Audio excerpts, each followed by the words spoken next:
Bonjour la première classe, je vous ai préparé aujourd'hui un atelier peinture où nous allons découvrir différentes nuances de vert et également une jolie fleur sauvage qui parsème les jardins, le myosotis.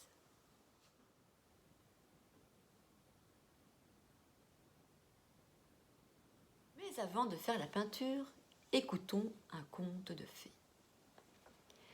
Il était une fois un roi qui mourait de froid dans son palais de marbre. Les courtisanes se succédaient pour le réchauffer, mais elles le quittaient aussitôt, bleuies et meurtries par ce froid glacial.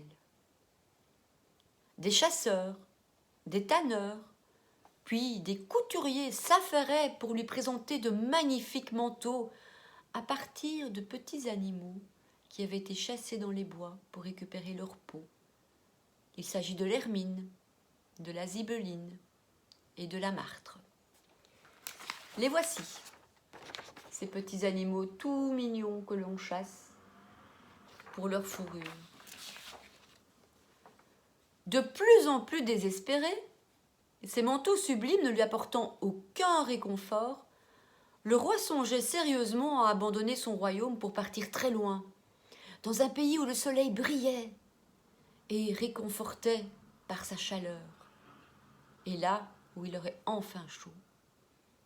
Alors que les servantes emballaient dans des malles ses effets personnels, son or et ses pierreries, un traîneau s'arrêta à la porte du palais et une sublime créature, vêtue très simplement mais avec goût, se présenta à ses yeux, éblouie.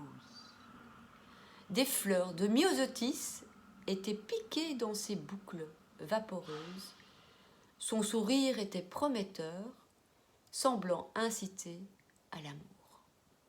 Le roi, conquis, prit la belle par la main, ordonna que l'on s'affaire auprès de son attelage, lui présenta une fourrure de vison tout en l'invitant à s'asseoir sur le trône, à ses côtés. Mais la belle créature laissa échapper sa colère. « Pourquoi cette fourrure ? Quelle honte de profiter de l'assassinat de pauvres petites bêtes !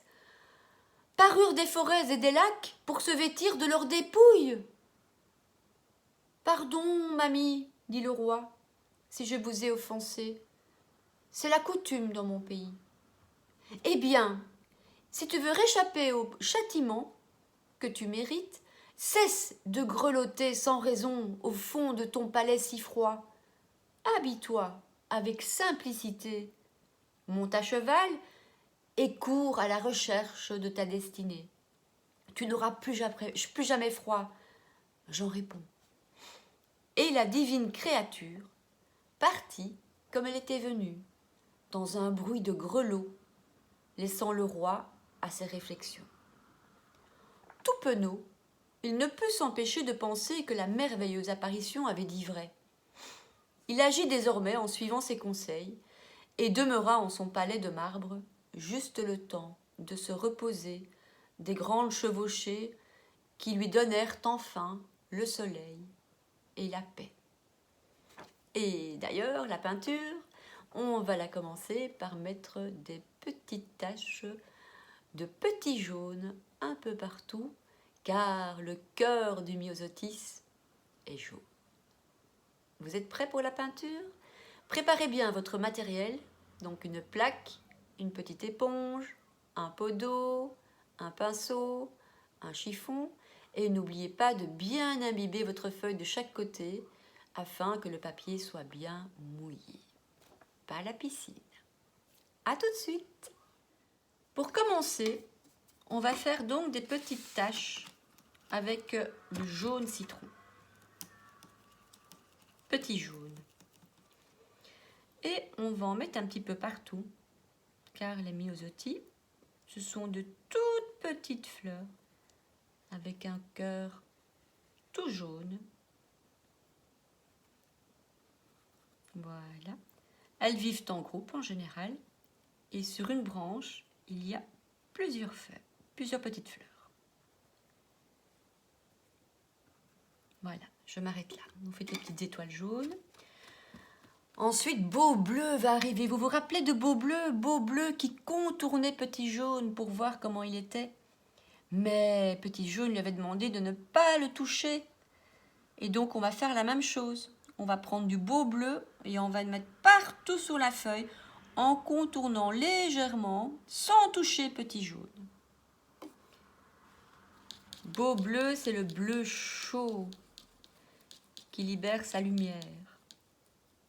Alors, je vais commencer par le dessous parce qu'on fera également les herbes avec ce magnifique bleu très lumineux. Commencez légèrement. Hein. Voilà, je commence par en dessous. Et je vais monter petit à petit pour aller créer les fleurs bleues tout autour du petit jaune. Là, ça peut prendre beaucoup de temps, donc vous mettez du bleu partout. Alors, je vous montre. On contourne petit jaune sans le toucher. Donc, on va laisser du blanc du papier tout autour de la fleur. Voilà. Vous faites ça pour tous les petits points jaunes que vous avez mis. Vous la contournez. Voilà, je suis aux 3/4 de mon travail, mais comme ça, vous voyez comment je tapote mon bleu et comment je le contourne sans toucher petit jaune.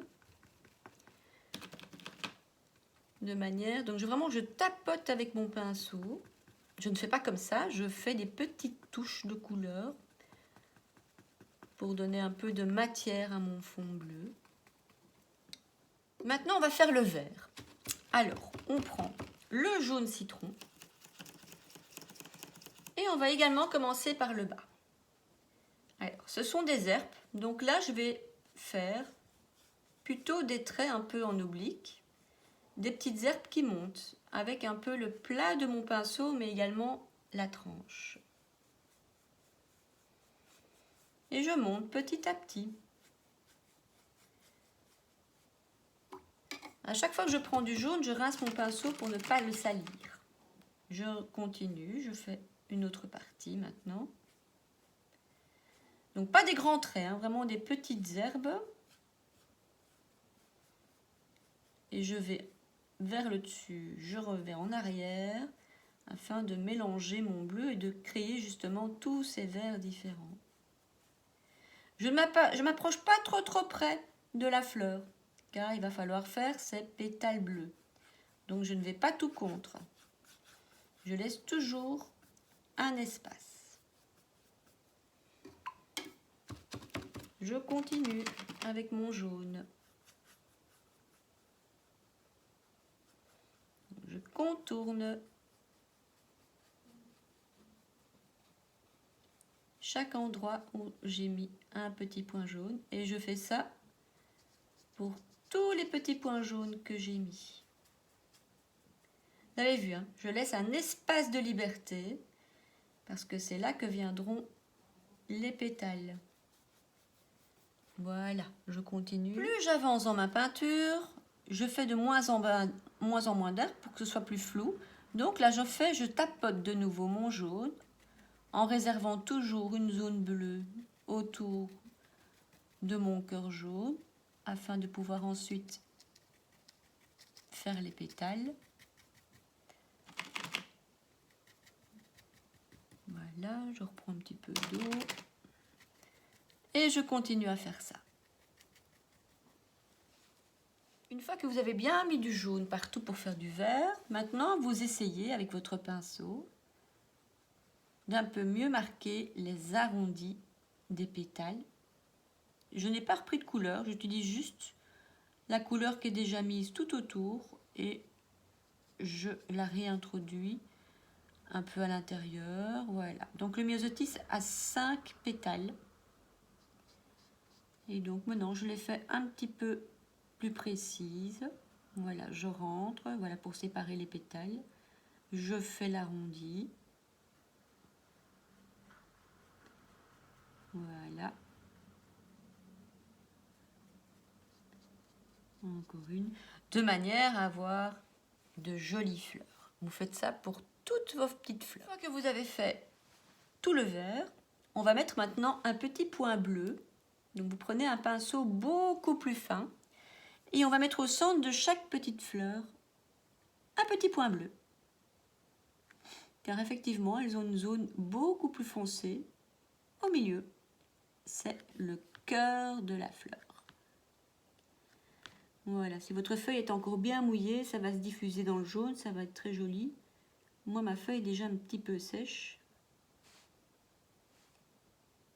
Voilà, c'est pour ça qu'il est important de bien mouiller sa feuille au début, sans non plus que ce soit la piscine. Et puis après, vous pouvez faire les tiges, mais vous n'êtes pas obligé. Moi, je m'arrêterai là. C'est impression verte et bleue des Biosotis. Voilà. Amusez-vous bien. Bon travail.